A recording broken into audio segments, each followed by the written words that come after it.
Assalamualaikum warahmatullahi wabarakatuh. Bismillahirrahmanirrahim. Alhamdulillahi rabbil alamin wa bihi nasta'inu ala umuri dunya waddin. Wassalatu wassalamu ala rasulihil karim sayyidina Muhammadin wa ala alihi wa sahbihi wa sallim ajma'in. Subhanaka la ilma lana illa ma 'allamtana innaka antal alimul hakim. Alhamdulillah, kita berjumpa kembali di bulan Ramadan yang penuh dengan barokah, bulan Ramadan yang penuh dengan maghfirah. Pada bulan yang penuh barokah ini, mari kita lengkapi keberkahan dengan mengkaji hadis-hadis Nabi. Yang kita akan mengkaji kitab yang disusun atau yang ditulis oleh beliau Ad-Doktor Kiai Haji Romzi Al-Amiri Mannan dalam kitab yang disusun oleh beliau, yaitu kitab Al-Latiful Mannan. Dalam kesempatan ini saya akan memulai dari hadis. Bismillahirrahmanirrahim. Waruya 'anin nabi alaihi salatu wassalam annahu qala idza kana awwalu lailatin min ramadan sufidat asyayatin wa maradatul jin wa ghulliqat abwabun niran wa lam yuftah babun minha wa futihat abwabul jinan wa lam yughlaq babun minha. Diriwayatkan dari Nabi Muhammad sallallahu alaihi wasallam, Nabi bersabda, ketika di malam pertama bulan Ramadan, setan-setan dan jin yang jahat dibelenggu. Pada bulan Ramadan, pintu-pintu neraka semuanya dikunci, tidak ada satupun pintu yang terbuka. Pada bulan Ramadan, pintu-pintu surga semuanya dibuka, tidak ada satu pintu pun yang tertutup. Hadis ini memotivasi kepada kita untuk memaksimalkan sebaik mungkin menggunakan waktu untuk taat kepada Allah dan meninggalkan sesuatu yang dilarang oleh Allah Subhanahu wa ta'ala. Namun demikian, di dalam hadis tadi disebutkan bahwa setan-setan pada bulan yang suci ini dibelenggu oleh Allah. Tapi banyak kita temukan, masih banyak orang-orang di luar sana yang meninggalkan sebuah ketaatan dan bahkan melakukan sebuah kemaksiatan. Kemudian muncul sebuah pertanyaan, kenapa meskipun setan sudah dibelenggu pada bulan Ramadan ini, kita menemukan banyak orang yang melakukan kemaksiatan. Bahkan kita menemukan ada orang yang meninggalkan sebuah ketaatan. Al-Imam Al-Qurtubi menjawab dari pertanyaan-pertanyaan tadi, termasuk Al-Imam Ibnu Hajar Al-Asqalani di dalam kitab Fathul Bari, syarah kitab Bukhari. Di antaranya adalah yang pertama, kemungkinan orang yang berpuasa pada bulan Ramadan tidak sepenuhnya dia puasa.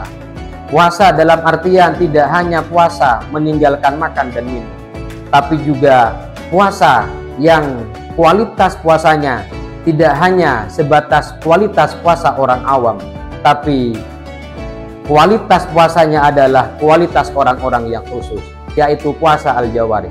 Kemudian di antara jawabannya adalah bahwa pada diri manusia itu ada nafsu, sebagaimana Rasulullah SAW telah bersabda, "A'da aduwika nafsuka allati baina jambayk," bahwa musuhmu yang paling berbahaya adalah nafsu yang berdampingan denganmu. Jangan selalu kita menyalahkan setan, karena terkadang nafsu yang ada pada diri kita lah yang menyebabkan kita melakukan sebuah dosa kepada Allah Subhanahu wa ta'ala.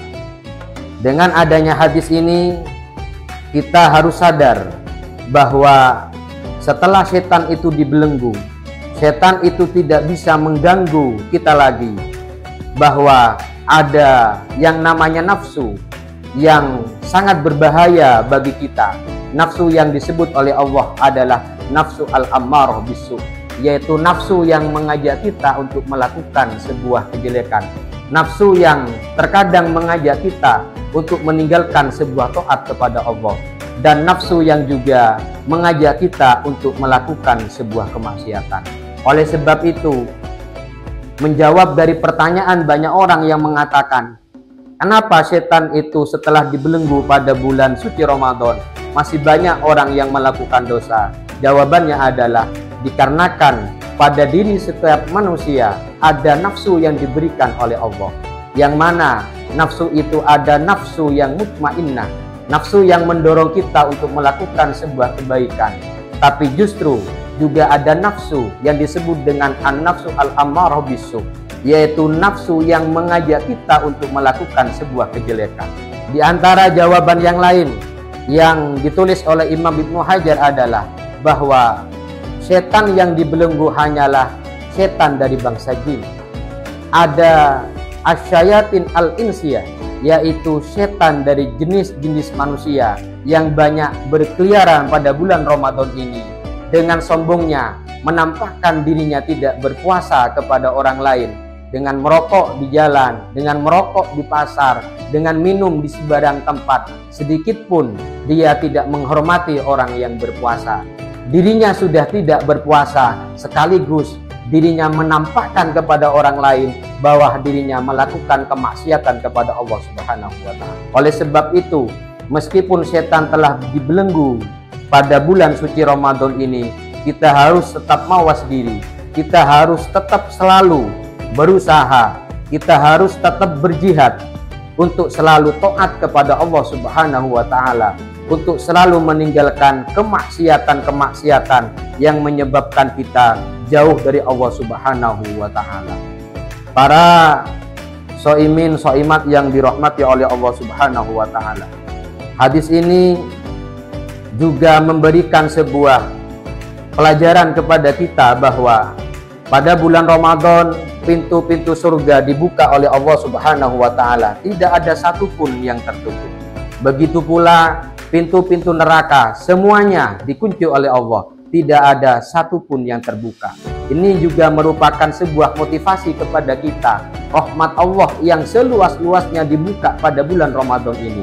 Oleh sebab itu, mari kita gunakan waktu sebaik mungkin pada bulan Ramadan ini untuk kita meningkatkan iman dan takwa kita kepada Allah Subhanahu wa Ta'ala. Kita tingkatkan ibadah kita tingkatkan sholat kita tingkatkan ke amal-amal baik, baik itu amal yang wajib maupun amal-amal yang sunnah. Semoga dengan kita mempelajari hadis ini, hadis yang tadi menjelaskan tentang tasfidus syayatin, yaitu hadis tentang setan dibelenggu pada bulan Ramadan ini, kita bisa mengambil hikmah bahwa meskipun setan-setan itu dibelenggu oleh Allah Subhanahu wa Ta'ala, kita harus menjaga nafsu yang ada pada diri kita, agar nafsu yang ada pada diri kita bisa mengarahkan kepada nafsu yang disebut oleh Allah nafsul mutmainnah, yaitu nafsu yang bisa mengantarkan kita untuk taat kepada Allah, untuk melakukan amal-amal baik dan meninggalkan perkara-perkara yang maksiat.